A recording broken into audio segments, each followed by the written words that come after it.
मंडळी गेल्या 15 दिवसांपासून बीडच्या अंबाजोगाई तालुक्यातील ज्ञानेश्वर वाकडे हत्या प्रकरण चांगलंच चर्चेत आहे। या प्रकरणातील काही आरोपींचे फोटो वाल्मिक कराड सोबत व्हायरल झाल्याने प्रकरणाला राजकीय वळण देखील लागले। बीडचे खासदार बजरंग सोनवणे आणि मराठा आंदोलक मनोज जरांगे पाटील यांनी पीडित वाकडे कुटुंबियांची भेट घेऊन आरोपींवर कठोर कारवाई करण्याची मागणी केली आहे। परळीवाल्याचे गुंड मस्तावले आहेत, त्यांच्यामुळे वाकडे कुटुंबियाचं एक लेकरू गेलं। बाकीचे नेते विकास करण्यासाठी मंत्रिपद घेतात, तर तो पदाचा दुरुपयोग करून कुणाचा जीव घेण्यासाठी मंत्रिपद मागतोय।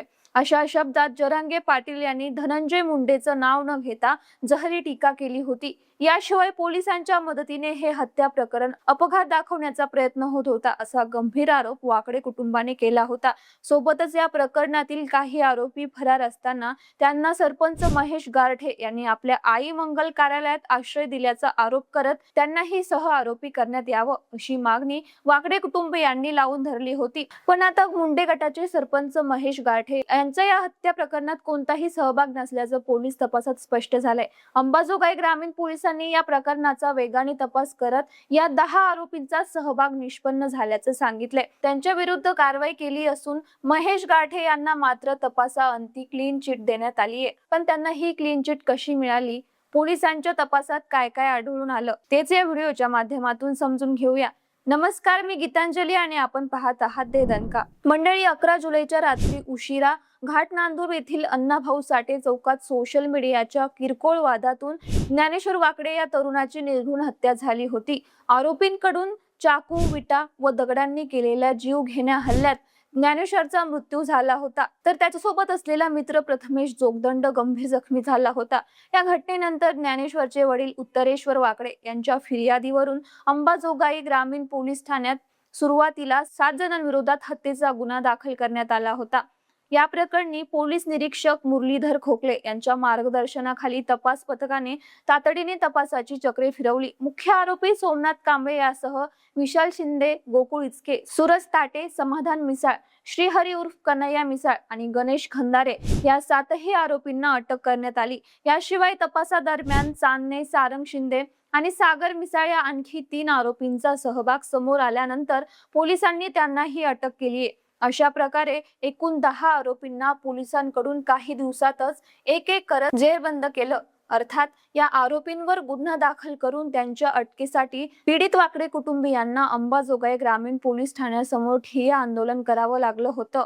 दरम्यान खुनाची घटना घडल्यानंतर काही आरोपी घाटनांदूर येथील आई मंगल कार्यालयात लपून बसले होते। पोलिसांनी तिथूनच त्यांना ताब्यात घेतल्याने मंगल कार्यालयाचे मालक तथा घाटनांदूरचे सरपंच महेश गारठे यांच्याबाबत संशय व्यक्त करण्यात येत होता। महेश गारठे भाजप पक्षाचे नेते असून मुंडे बहीण भाऊ यांचे ते समर्थक मानले जातात, त्यामुळे देखील त्यांच्या विरोधात संताप उफाळून आला होता। काही जण तर महेश गारठे यांना सह आरोपी करण्याची मागणी सारखी लावून धरत होते। अशातच खासदार बजरंग सोनवणे आणि मनोज जरांगे पाटील यांनी पीडित कुटुंबाची पट्टी वडगाव या ठिकाणी जाऊन भेट घेतली होती, त्यामुळे पोलिसांवर दबाव वाढत चालला होता। पण आता अंबाजोगाई ग्रामीण पोलिसांनी ज्ञानेश्वर वाकडे खून प्रकरणाचा तपास पूर्ण केला असून या गुन्ह्यात सरपंच महेश गारठे यांना क्लीन चिट देण्यात आली आहे। पोलिसांनी सीसीटीव्ही फुटेज, साक्षीदारांचे जबाब, तांत्रिक पुरावे आणि इतर उपलब्ध माहितीच्या आधारे सर्व बाजूंनी सखोल तपास केला।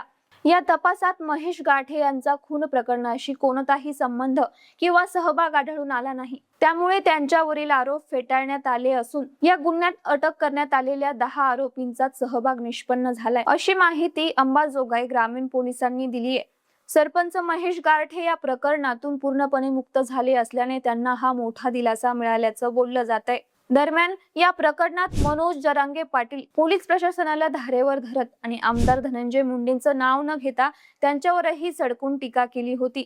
परळीवाल्याचे गुंड मस्तावलेत आणि त्यांनीच हे सगळं घडवून आणल्याचा आरोप जरांगे पाटील यांनी केला होता। पण 5-6 दिवसांपूर्वी परळीत झालेल्या एका कार्यक्रमात मुंडेंनी आपल्यावरील सर्व आरोप फेटाळून लावले होते।